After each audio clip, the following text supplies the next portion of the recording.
எல்லோருக்கும் வணக்கம்.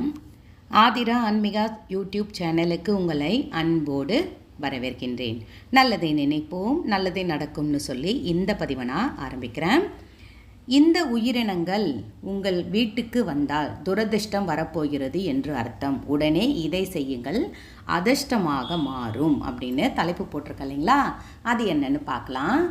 நான் சொன்ன உடனே பயந்துராதீங்க. சின்ன சின்ன விஷயங்கள் தான் வரும். துரதிர்ஷ்டம்னா பெரிய விஷயத்தில் ஏதோ நடக்க போகுதுன்னு நினச்சி கவலைப்பட்டுறாதீங்க. அது என்ன விஷயம், அது என்ன உயிரினங்கள்ன்றத நான் இப்போ சொல்ல போகிறேன். இப்போ நீங்கள் அதை கேட்டுட்டு அதுக்கப்புறம் அது வந்ததுக்கப்புறம் என்ன செய்யணுன்றதையும் நான் உங்களுக்கு சொல்கிறேன். அது கண்டிப்பாக அதிர்ஷ்டமாக நம்மளுக்கு மாறிடும். இப்போது பாம்புன்னு சொல்லுவோம். பாம்பை பார்த்தா படையே நடுங்குன்னுவாங்க. அந்த பாம்பு வந்தால் வருமானம் சற்று பாதிக்கும்னு அர்த்தம்.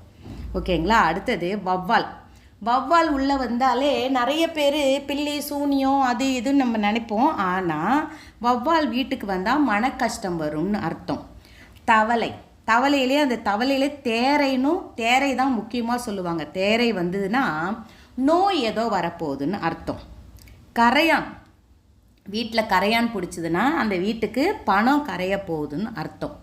கருங்குலவி நம்ம வீட்டுக்கு வந்ததுன்னா தீயவை நடக்க போகிறது என்று அர்த்தம்.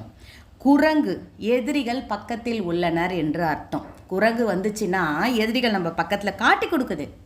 அதை பார்த்து நம்ம தக்கவாறு நம்ம செயல்படுத்திக்கணும். அடுத்தது மூட்டைப்பூச்சி. இப்போ மூட்டைப்பூச்சி அதிகமாக இல்லை, இருந்தாலும் ஒரு சில வீட்டில் இருக்குது அப்படின்னா தரித்திரம் உண்டாக்கும்னு அர்த்தம். நம்ம அதற்கான முயற்சி நான் என்ன செய்யணும்னு சொல்கிறேன். இதே சொன்ன இல்லைங்களா? தவளை வந்தால் நோய் வரும், தேரை வந்தால் சண்டை சச்சரவு உண்டாகும்.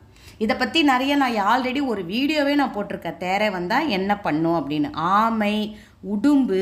ஆமை வந்தால் இப்போ எல்லாரும் சொல்கிறாங்க ஆமை புகுந்த வீடு உருப்படாதுன்னு ஃபஸ்ட்டு பேசினது போக இப்போல்லாம் அப்படி கிடையாதுன்னு சொல்கிறாங்க. இந்த உடும்புலாம் வந்தால் தீராத கஷ்டம் வரும்னு அர்த்தம். அடுத்தது தேள், பூரான். தீய சக்திகள் வீட்டில் உள்ளன. தேளோ பூரானோ நம்ம வீட்டுக்குள்ளே வந்துச்சுனாலே தீய சக்திகள் இருக்கிறது அப்படின்னு அர்த்தம். தேனி எதிர்மறை சக்தியை கொண்டு வரும். தேனி என்பது ஆண் தேனி, எந்த தேனியாக இருந்தாலும் நம்ம வீட்டுக்குள்ளே வந்துட்டு போகுதுனாலே எதிர்மறை சக்தியை நம்ம வீட்டுக்குள்ளே கொண்டு வருதுன்னு அர்த்தம். சிவப்பு எறும்பு வரிசையாக வந்தால் தேவையில்லாத பிரச்சனைகள் வரும். நான் ஆல்ரெடி எறும்பை பற்றியும் வீடியோ போட்டிருக்கிறேன். சரி, இப்போவும் நான் சொல்கிறேன். கருப்பு பட்டாம்பூச்சி நம்ம வீட்டுக்குள்ளே பறந்து வந்துச்சுன்னா ஆபத்து வரப்போகிறது என்று முன்னோர்கள் நமக்கு உணர்த்துகிறாங்க. கருப்பு வடிவில் கருப்பு கலரில் நம்ம வீட்டுக்குள்ளே வந்து நமக்கு அதை வந்து நமக்கு உணர்த்துறாங்கன்னு அர்த்தம். சிவப்பு எறும்பு கவனம். அடுத்தது கருப்பு பூனை. வீட்டில் உள்ளவர்களுக்கு பிரச்சனை வரும். வளர்ப்பு பூனையாக இருக்குதுன்னு வச்சுக்கோங்களேன். நீங்கள் வீட்டில் கருப்பு பூனை வளர்த்துன்னுக்குறீங்கன்னா அதுக்கு ஒன்றும் கணக்கு கிடையாது. கருப்பு பூனை நம்ம வீட்டு உள்ளே வந்துட்டு போகுதுனாலே ஒரு பயம் வந்துடும் நம்மளுக்கு, இல்லைங்களா? அடுத்தது காகம் கொத்துவது, தலையில் தட்டுவது, எச்சம் இடுவது வரப்போகும் ஆபத்தை முன்கூட்டியே உணர்த்துவதாகத்தான். ஓகேங்களா? காகம் நம்ம வீட்டில் வந்து இந்த மாதிரி கொத்துதல், தலையில் கொத்துறது, தட்டுறது, வீட்டுக்குள்ளே வந்தால் கூட ஏதோ ஒரு ஆபத்தை நம்மளுக்கு உணர்த்துறதுக்கு தான் நம்மளுடைய முன்னோர்கள் வந்து நம்மளுக்கு அறிவிப்பு கொடுத்துட்டு போகிறாங்க அப்படின்றது தான் அர்த்தம்.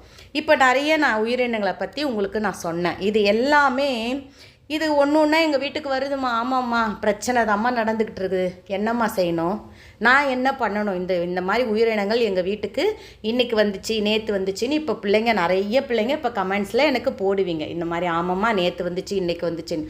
அப்படி பயப்படாமல் என்ன பண்ணணும் பார்த்தீங்கன்னா, உடனடியாக வீட்டில் சாம்பிராணி தூபம் போட்டுவிட வேண்டும்.